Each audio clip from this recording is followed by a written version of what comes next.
What is up, Guardians? It's Mekabre, and we're back with yet another Destiny 2 video. Now, this is actually my second time recording this video because I was on mute the first time, so let's go through it again. This is the TWAB for November 18th of 2021, or as you guys may all know it, the ability TWAB. It is a long one, so I will cut it short as I can where I can.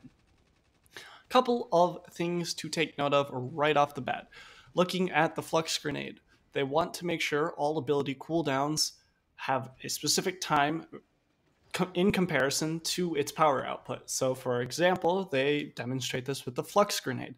Increased base cooldown from 82 seconds to 182. Increased attached detonation damage from 150 to 250, so it one-shots in PvP. Increased damage against PvE combatants by 15%. Removes projectile tracking, added a small amount of aim assist, increased throw speed by 117%, and now sticks to all surfaces. Essentially, Flux Grenade is going to get buffed, but is also going to take a lot longer to get in the first place. So that's the trade-off. On the other side of this, Firebolt Grenade, which is not going to be nearly as powerful, reduced base cooldown from 82 seconds to 64 seconds, reduced damage per bolt from 90 to 65, and increased damage versus PvE combatants by 15%. Faster cooldown time, but less damage. So that's one thing they're changing. They're now going to also show you what the base cooldown of each of the abilities, and grenades included, would be on your subclass screen, which is very, very nice.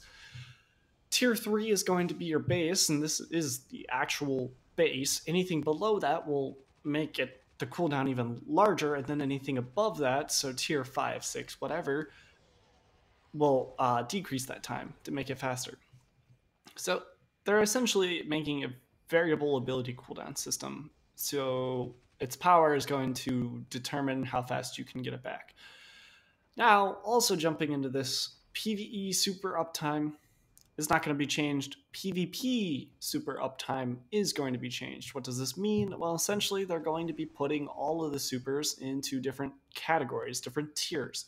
These tiers, tier 5 being the fastest regenerating supers, and tier 1 being the slowest regenerating supers. This is purely for PvP. Keep that in mind.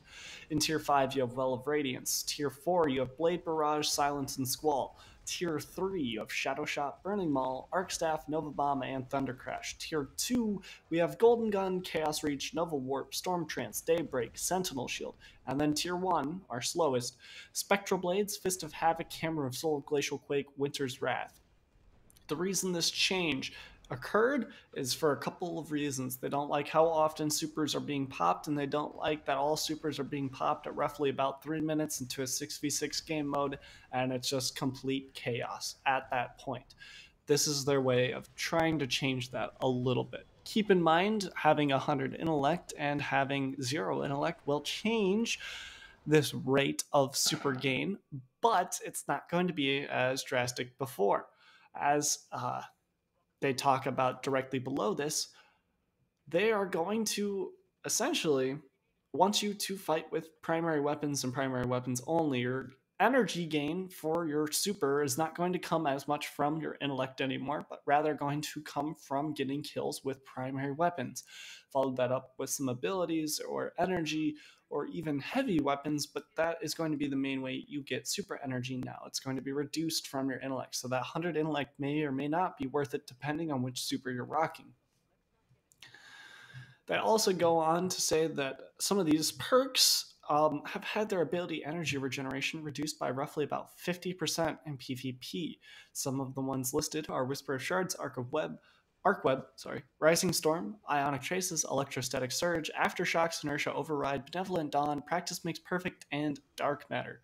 Then they go on to say subclass in super perks, and there's only 2 of these listed, but they are getting changed as well. So just keep that in mind. The 2 that are getting changed are Everlasting Fire and Trample. Now each of these are on different characters. So we have some for Warlock, some for Titans, and some for Hunter. Warlocks do seem to be getting the short end of the stick in this, however. Exotic Armor, there's a few that are getting changed just based on their ability, energy return in PvP. Frosties no longer stacks multiplicatively in PvP without the regeneration buffs, and now an additive scaler. No change in PvE. Heart of Innermost Light Ability energy regeneration scalars reduced by 50% in PvP. Kind of nice. Controverse hold. Duration of grenade regeneration buff is no longer random between 1 and 4 seconds, but now a fixed 1.75. Reduced grenade energy regeneration scalar by 50% in PvP. Doomfang Pauldrons reduce super energy gain on activation when opposing player is killed by a void melee by 50%. Shinobu's Vow reduced grenade energy gain on hits versus players by 66%. Crown of Tempest grenade melee and super energy regeneration scalar buff duration reduced from 7 seconds to 4 seconds in PvP. The Stag reduced class ability energy refund on shield break by 50% in PvP. That last one was very much needed.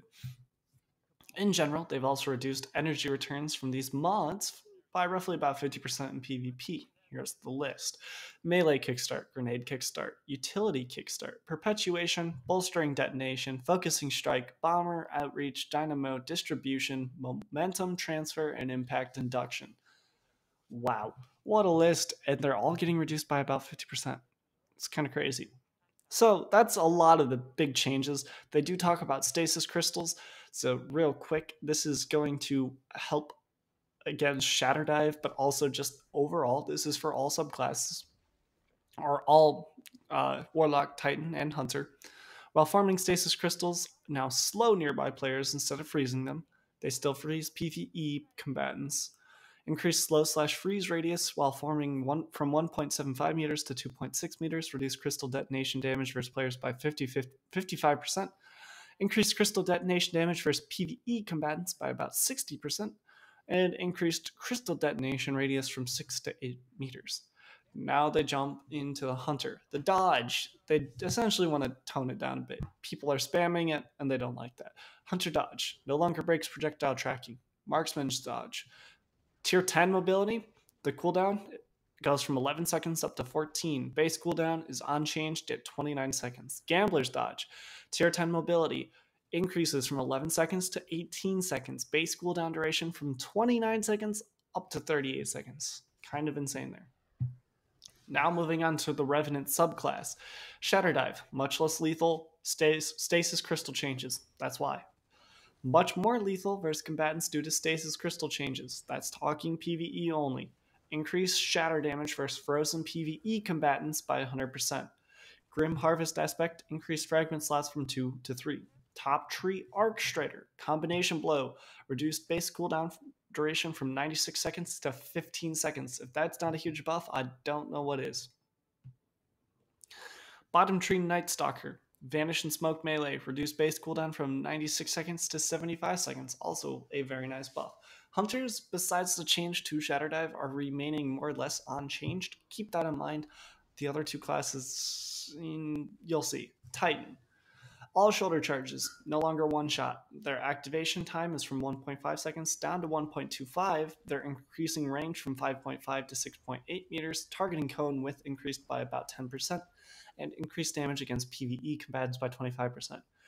They're not going to deal as much damage, but they're going to be able to hit a lot more consistently now. So get ready for a follow-up with another melee or a shotgun shot.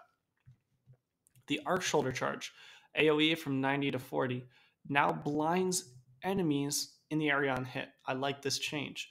Increased base cooldown from 82 seconds to 90 seconds. Void Shoulder Charge, AoE damage 90 to 40. Increased base cooldown from 82 to 92. 82 to 90, pardon me. Hammer Strike, reduced direct impact damage from 170 down to 120. Increased base cooldown from 82 to 90. I absolutely love these changes. I think they're great, but there's even more that I like even better. Barricades. Towering is going from 37 seconds to 40 seconds on base cooldown, and Rally is going from base cooldown of 37 to 32. They're getting changed because it's a smaller barricade. I love this change. It's one of my favorites. Behemoth, Diamond Lance. Now this is actually pretty nice, I think, in both PvE and PvP. Increased fragment slots from 1 to 3. Now spawns Diamond Lance upon killing a PvE combatant with stasis weapon, killing 3 players with the stasis weapons in a single life, killing an enemy with stasis ability, or shattering an enemy. I love, love, love these changes. Shiver Strike, increased damage while in Glacial Quake by about 50%. Whisper of Chains increased damage resistance versus PvE combatants from 25% to 40%. Moving on to Bottom Tree Striker. Knockout, melee lunge range and melee damage bonus now deactivate after a melee kill. Trample, super energy gain from Fist of Havoc light attack now decays to a minimum amount over 3 PvP kills, down from 7. Frontal Assault melee increased base cooldown from 82 to 106. Fist of Havoc heavy slam radius reduced from 8 meters to 6 meters. This is on Bottom Tree only. Moving on to Warlock. On charged melee, essentially, we're going to be like Hunters and Titans now. Shorter range, we're not going to have as far as a lunge, but we're also not, we can't, our time to hit is the same as you guys now. So shorter distance, same time. We like it. Middle Tree Voidwalker.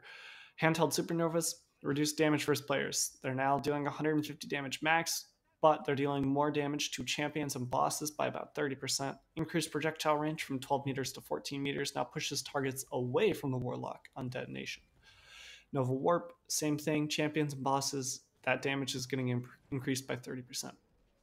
Shade Binder.